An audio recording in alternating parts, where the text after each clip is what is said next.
ओम शांति। 25 फरवरी 2024 के ईश्वरीय महावाक्य। पहले एक नजर मुरली के मुख्य पॉइंट पर। बाबा ने कहा, दुनिया के लोग कहते हैं भगवान ने हमको रचा, लेकिन न भगवान का पता है न रचना का पता है। आपका बाप कौन है तो क्या कहेंगे? पलक से कहेंगे ना कि हमको शिव बाप ने ब्रह्मा बाप द्वारा रचा, इसलिए हम भगवान के बच्चे हैं। परमात्मा प्यार अपने देह भान को भी भुला देता, साथ साथ अनेक स्वार्थ के प्यार को भी भुला देता है। ऐसे परमात्मा प्यार, परमात्मा पालना के अंदर पलने वाली भाग्यवान आत्माएं हो। स्वयं बाप अपने वतन को छोड़ आप गॉडली स्टूडेंट को पढ़ाने आते हैं। ऐसा कोई टीचर देखा जो रोज सवेरे सवेरे दूर देश से पढ़ाने के लिए आवे? 2 शब्दों की पढ़ाई है, आप और बाप। इन्हीं 2 शब्दों में चक्कर कहो, ड्रामा कहो, कल्प वृक्ष कहो, सारी नॉलेज समाई हुई है। इस पढ़ाई से मन बुद्धि उड़ती कला का अनुभव करती है तो दिमाग हल्का हुआ ना। तीनों लोकों की नॉलेज मिल जाती है। सदगुरु द्वारा श्रीमत ऐसे मिलती है। और फिर बाबा ने कहा, क्या करूं, कैसे करूं, ऐसे करूं या वैसे करूं? इन सब क्वेश्चन का एक शब्द में जवाब है, फॉलो फादर। साकार कर्म में ब्रह्मा बाप को फॉलो करो। निराकारी स्थिति में अशरीरी बनने में शिव बाप को फॉलो करो। दोनों बाप और दादा को फॉलो करना अर्थात क्वेश्चन मार्क समाप्त होना। आपको सदगुरु द्वारा रोज वरदान मिलता है, ऐसा गुरु कब देखा? अपनी प्राप्तियों की लिस्ट सदा बुद्धि में इमर्ज रखो। जब प्राप्तियों की लिस्ट इमर्ज होगी तो किसी भी प्रकार का विघ्न वार नहीं करेगा। जो अचल नहीं हो सके तो मधुबन का अचल घर याद रखो। मेरा यादगार अचल घर है, हलचल घर नहीं है। 18 जनवरी में बाप दादा फिर हाथ उठवाएगा कि मुक्ति वर्ष मनाया या सिर्फ सोचा। भविष्य में जीवन मुक्त होंगे, लेकिन संस्कार जीवन मुक्त के अभी से ही इमर्ज करने हैं। और फिर लास्ट में बाबा ने कहा, हे रहम दिल विश्व कल्याणकारी आत्माएं, अभी इन्हों के इंतजार को समाप्त करो। आपके लिए सब रुके हैं। आप सब मुक्त हो जाओ तो सर्व आत्माएं, प्रकृति, भगत मुक्त हो जाए तो मुक्त बनो। मुक्ति का दान देने वाले मास्टर दाता बनो। 100 हिमालय जितने बड़े ते बड़े विघ्न भी आ जाए तो भी हटेंगे नहीं, हार नहीं खाएंगे। ताजपोशी मुक्ति वर्ष अवश्य मनाएंगे सारे वर्ल्ड के लिए। हे अर्जुन, मधुबन निवासी है, निमित्त मधुबन निवासी है। सेकंड नंबर देश विदेश के निमित्त सेवाधारी टीचर्स है और सर्व सहयोगी साथी सारा परिवार ब्राह्मण आत्माएं हैं। बहुत ऐसे कार्य है छोटे छोटे जिसको हाजी करने में एक्स्ट्रा मार्क्स जमा होती है। मधुबन है बाप दादा के स्वरूप को प्रत्यक्ष करने का शीश महल। तो एक बात की तो खुशी है, अभी कागज में आया हुआ कर्म में लाना ही है। और अब सुनते हैं महावाक्यों को विस्तार से। अव्यक्त बाप दादा के मधुर महावाक्य। मुरली का सार। सर्व प्राप्तियों की स्मृति इमर्ज कर अचल स्थिति का अनुभव करो और जीवन मुक्त बनो। आज भाग्य विधाता बाप अपने विश्व में सर्वश्रेष्ठ भाग्यवान बच्चों को देख रहे हैं। हर बच्चे के भाग्य की महिमा स्वयं भगवान गा रहे हैं। बाप की महिमा तो आत्माएं गाती है, लेकिन आप बच्चों की महिमा स्वयं बाप करते हैं। ऐसे कभी स्वप्न में भी सोचा कि हमारा इतना श्रेष्ठ भाग्य बना हुआ है, लेकिन बना हुआ था, बन गया। दुनिया के लोग कहते हैं भगवान ने हमको रचा, लेकिन न भगवान का पता है न रचना का पता है। आप हर एक भाग्यवान बच्चा अनुभव और फकुर से कहते हो कि हम शिववंशी ब्रह्मा कुमार ब्रह्मा कुमारियां हैं। हमको मालूम है कि हमें बाप दादा ने कैसे रचा। चाहे छोटा बच्चा है, चाहे बुजुर्ग पांडव है, शक्तियां है, किसी से भी पूछेंगे आपका बाप कौन है तो क्या कहेंगे? फलक से कहेंगे ना कि हमको शिव बाप ने ब्रह्मा बाप द्वारा रचा, इसलिए हम भगवान के बच्चे हैं। भगवान से डायरेक्ट मिलते हैं। न सिर्फ परम आत्मा व भगवान हमारा बाप है, लेकिन वह बाप भी है, शिक्षक भी है और सद्गुरु भी है। सबको यह नशा है। ताली बजाई, एक हाथ की ताली बजाना। अभी यह भी एक्सरसाइज बुजुर्गों को सिखानी पड़ेगी। बच्चों को खुश देख बाप दादा भी खुशी में झूलते हैं और सदा कहते वाह मेरे हर एक श्रेष्ठ भाग्यवान विशेष आत्माएं, बाप के रूप में परमात्मा पालना का अनुभव कर रहे हो। यह परमात्मा पालना सारे कल्प में सिर्फ इस ब्राह्मण जन्म में आप बच्चों को प्राप्त होती है। जिस परमात्मा पालना में आत्मा को सर्व प्राप्ति स्वरूप का अनुभव होता है। परमात्मा प्यार सर्व संबंधों का अनुभव कराता है। परमात्मा प्यार अपने देह भान को भी भुला देता, साथ साथ अनेक स्वार्थ के प्यार को भी भुला देता है। ऐसे परमात्मा प्यार परमात्मा पालना के अंदर पलने वाली भाग्यवान आत्माएं हो।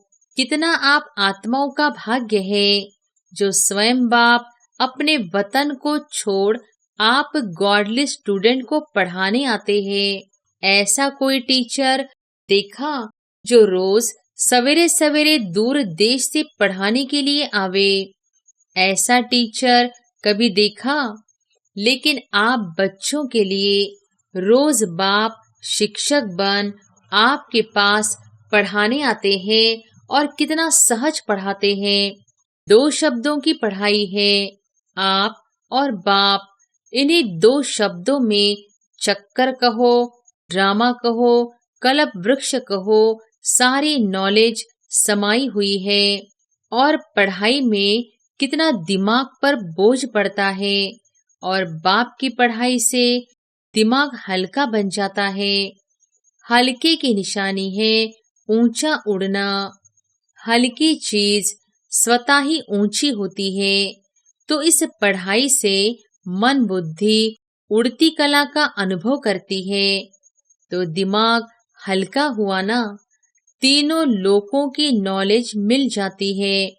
तो ऐसी पढ़ाई सारे कल्प में कोई ने पढ़ी है? कोई पढ़ाने वाला ऐसा मिला तो भाग्य है ना। फिर सद्गुरु द्वारा श्रीमत ऐसी मिलती है जो सदा के लिए क्या करूं, कैसे चलूं, ऐसे करूं या नहीं करूं, क्या होगा, यह सब क्वेश्चंस समाप्त हो जाते हैं। क्या करूं, कैसे करूं, ऐसे करूं या वैसे करूं, इन सब क्वेश्चन का एक शब्द में जवाब है फॉलो फादर। साकार कर्म में ब्रह्मा बाप को फॉलो करो। निराकारी स्थिति में अशरीरी बनने में शिव बाप को फॉलो करो। दोनों बाप और दादा को फॉलो करना अर्थात क्वेश्चन मार्क समाप्त होना व श्रीमत पर चलना, यह मुश्किल है। पूछने की आवश्यकता पड़ती है क्या? कॉपी करना है, अपना दिमाग नहीं चलाना है। बाप समान बनना अर्थात फॉलो फादर करना मुश्किल है या सहज है? सहज है ना? 30 साल वाले हाथ उठाओ। अच्छा, 30 साल में मुश्किल लगा या सहज है? अभी देखो, 30 साल वालों को भी सहज लगा, तो आप जो पीछे पीछे आए उन्हों के लिए मुश्किल है या सहज है? सहज है ना? गर्मी के कारण सभी के हाथों में रंग बिरंगी पंखे हैं जो हिला रहे हैं। अच्छा है, पंखों की रिमझिम भी अच्छी लग रही है। सीन अच्छी है, नवीनता होनी चाहिए ना? तो इस ग्रुप की यह भी नवीनता है, यह भी टीवी में आ गया। अच्छा है, सभी भाग भाग कर पहुंच गए हैं। बाप दादा भी स्नेह की मुबारक देते हैं। देखो, और जो भी हद के गुरु होते हैं, कितने वरदान देते हैं? 1 या 10, ज्यादा नहीं देते हैं। लेकिन आपको सदगुरु द्वारा रोज वरदान मिलता है। ऐसा गुरु कब देखा? नहीं देखा ना? आप लोगों ने ही देखा, लेकिन कलब कलब देखा तो सदा अपने भाग्य की प्राप्तियों को सामने रखो। सिर्फ बुद्धि में मर्ज नहीं रखो, इमर्ज करो। मर्ज रखने के संस्कार को बदलकर इमर्ज करो। अपनी प्राप्तियों की लिस्ट सदा बुद्धि में इमर्ज रखो। जब प्राप्तियों की लिस्ट इमर्ज होगी तो किसी भी प्रकार का विघ्न वार नहीं करेगा, वह मर्ज हो जाएगा और प्राप्तियां इमर्ज रूप में रहेंगी। बाप दादा जब सुनते हैं कि आज किसी भी कारण से कोई बच्चे मेहनत करते हैं, युद्ध करते हैं, योग लगाने चाहते हैं, लेकिन लगता नहीं है, सोल कॉन्शियस के बदले बॉडी कॉन्शियस में आ जाते हैं, तो बाप दादा को अच्छा नहीं लगता है। कारण क्या? अपने भाग्य की प्राप्तियां इमर्ज नहीं रहती, मर्ज रहती है। फिर जब कोई याद दिलाता है तो सोचने लगते हैं, होना तो ऐसा चाहिए। इसलिए बहुत सहज पुरुषार्थ है, प्राप्तियों को इमर्ज रखो। जब से ब्राह्मण बने तब से अपने भाग्य को स्मृति में रखो। हलचल में नहीं आओ, अचल बनो। क्योंकि यहाँ आबों में यादगार क्या है? अचल घर है या हलचल घर है? अचल घर है ना? यह किसका यादगार है? आपका यादगार है ना? तो जब भी कोई सूक्ष्म पुरुषार्थ का मार्ग मुश्किल लगे, बुद्धि ज्यादा हलचल में हो, तो अपने यादगार को स्मृति में लाओ। कई बार बच्चे ज्ञान की पॉइंट बोलते भी हैं कि मैं आत्मा हूँ, ड्रामा है, यह तो विघ्न है, यह तो साइड सीन है। बोलते भी रहते, लेकिन हिलते भी रहते, हिलते हिलते बोलते रहते। जब ऐसी बुद्धि बन जाए जो अचल नहीं हो सके, तो मधुबन का अचल घर याद रखो। यह तो स्थूल चीज है ना, सूक्ष्म तो नहीं है, आंखों से देखने की चीज है। मेरा यादगार अचल घर है, हलचल घर नहीं है। क्योंकि बाप दादा इस वर्ष को सर्व बच्चों के प्रति मुक्ति वर्ष मनाना चाहते हैं। ऐसा नहीं हो हाथ उठवाए तो कोई का उठे, कोई का नहीं उठे। नहीं, सभी खुशी खुशी से हाथ की ताली बजावे। सभी बजाने लगे। चलो, अभी बजा दी तो ठीक है, लेकिन ऐसे ही बाप दादा इस वर्ष के समाप्ति में इतनी जोर से ताली बजाते देखे। अभी तो बजाई अच्छा है, लेकिन तब भी बजाएंगे। देखो, हाथ की ताली बजा के तो खुश कर दिया, लेकिन बाप दादा नए वर्ष में जो अपना 18 जनवरी विशेष ब्रह्मा बाप के शरीर से मुक्त होने का दिन है, तो 18 जनवरी में बाप दादा फिर हाथ उठवाएगा कि मुक्ति वर्ष मनाया या सिर्फ सोचा। मनाना है, मनाना है, सोचते तो नहीं रह गए। स्वरूप में लाया व सोचते सोचते लास्ट में भी सोचते रहेंगे। यह रिजल्ट बाप दादा देखने चाहते हैं, दिखाएंगे। अच्छा, याद रहेगा ना? प्राप्तियों को सामने रखो, बाप की याद के साथ बाप ने जो दिया वह भी इमर्ज करो, क्या बनाया और क्या मिला। बाप दादा इस वर्ष के बाद हर बच्चे को जीवन मुक्त स्थिति में देखेंगे। भविष्य में जीवन मुक्त होंगे, लेकिन संस्कार जीवन मुक्त के अभी से ही इमर्ज करने हैं। और निरंतर कर्मयोगी, निरंतर सहज योगी, निरंतर मुक्त आत्मा के संस्कार अभी से अनुभव में लाओ। क्यों? बाप दादा ने पहले भी इशारा दिया है कि समय का परिवर्तन आप विश्व परिवर्तक आत्माओं के लिए इंतजार कर रहा है। प्रकृति आप प्रकृति पति आत्माओं का विजय का हार लेके आह्वान कर रही है। समय विजय का घंटा बजाने के लिए आप भविष्य राज्य अधिकारी आत्माओं को देख रहे हैं कि कब घंटा बजाए। भक्त आत्माएं वह दिन सदा याद कर रही है कि कब हमारे पूज्य देव आत्माएं हमारे ऊपर प्रसन्न हो, हमें मुक्ति का वरदान देंगी। दुखी आत्माएं पुकार रही है कि कब दुख हरता सुख करता आत्माएं प्रत्यक्ष होंगी। इसलिए यह सब आपके लिए इंतजार व आह्वान कर रहे हैं।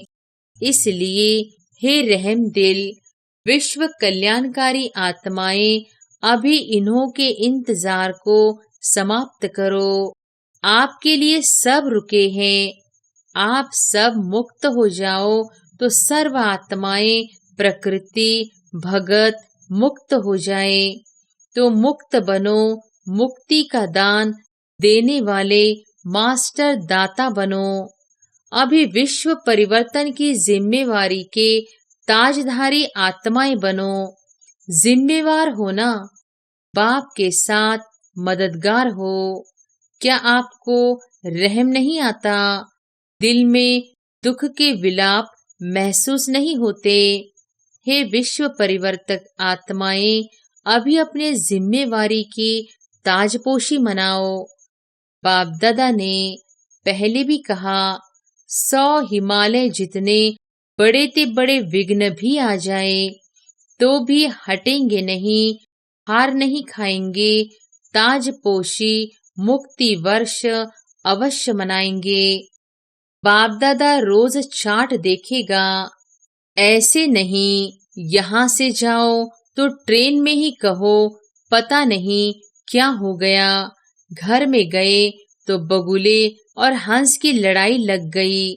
ऐसे नहीं कहना यह हो गया, यह हो गया। यह नहीं सुनेंगे। आपके पत्र वेस्ट पेपर बॉक्स में डालेंगे, सुनेंगे नहीं। दृढ़ संकल्प करो, होना ही है। जहाँ दृढ़ता है वहाँ सफलता नहीं हो, असंभव है। तो सभी दृढ़ संकल्प वाले हैं ना? टीचर्स हाथ उठाओ। टीचर्स बहुत है। सारे सेंटर खाली करके आए हैं क्या? देखो, एक खुशखबरी सुनाते हैं।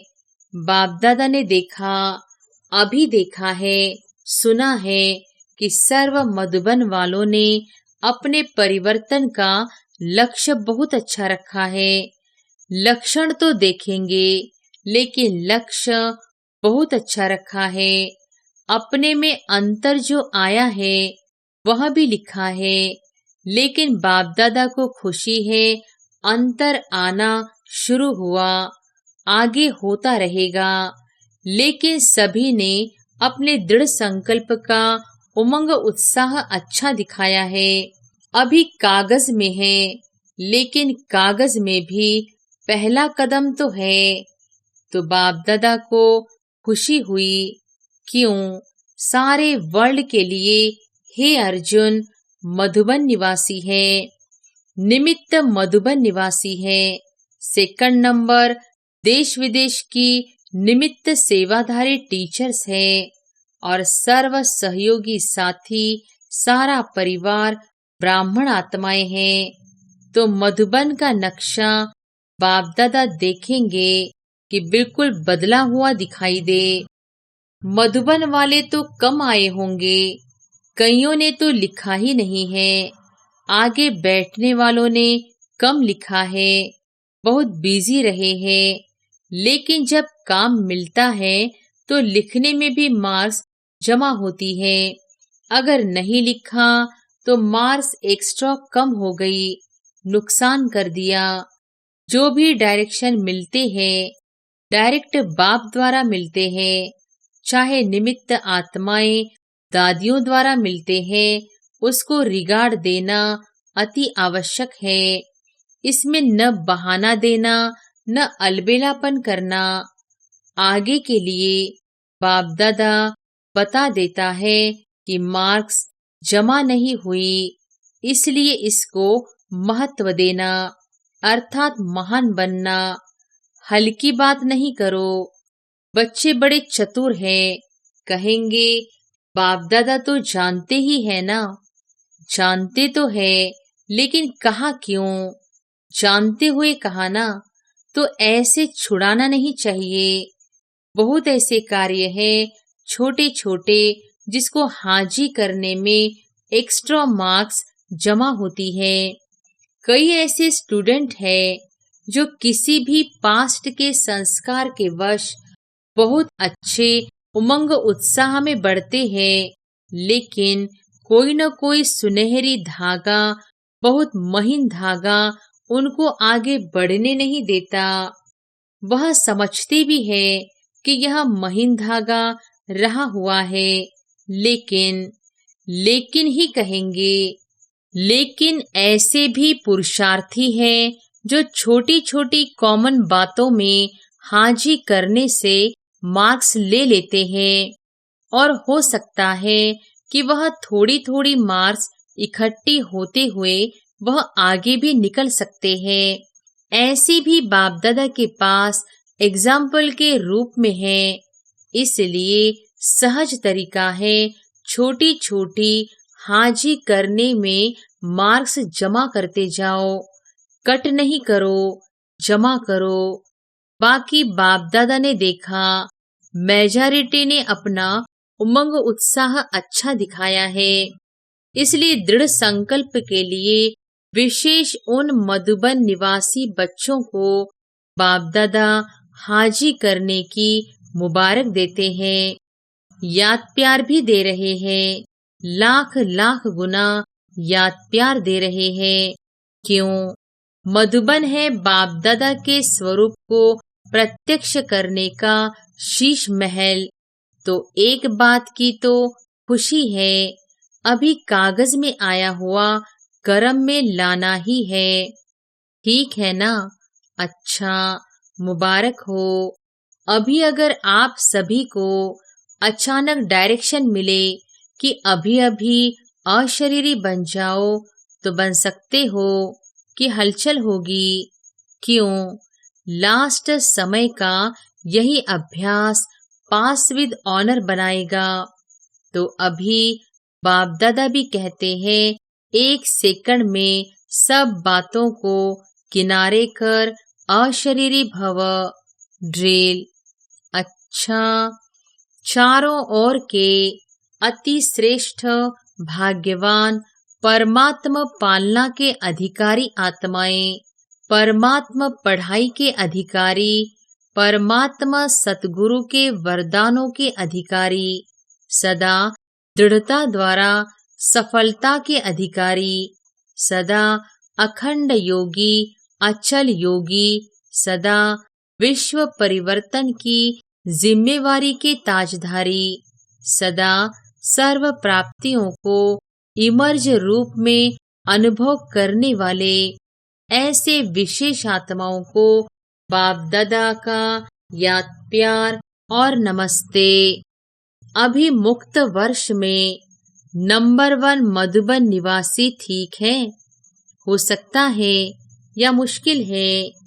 हाँ जी, फिर तो बाप दादा मधुबन वालों को भी गोल्डन बैच देगा। मधुबन वालों को बैच देना है और सभी को दिया है। मधुबन वालों को मुक्त वर्ष की प्राइज देंगे। अच्छा, बैच देंगे आपको।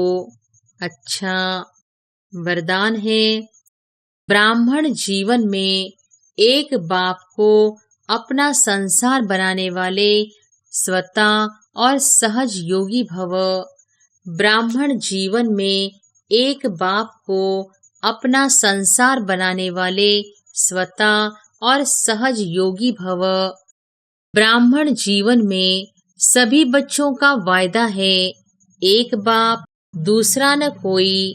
जब संसार ही बाप है, दूसरा कोई है ही नहीं, तो स्वतः और सहज योगी स्थिति सदा रहेगी। अगर दूसरा कोई है तो मेहनत करनी पड़ती है।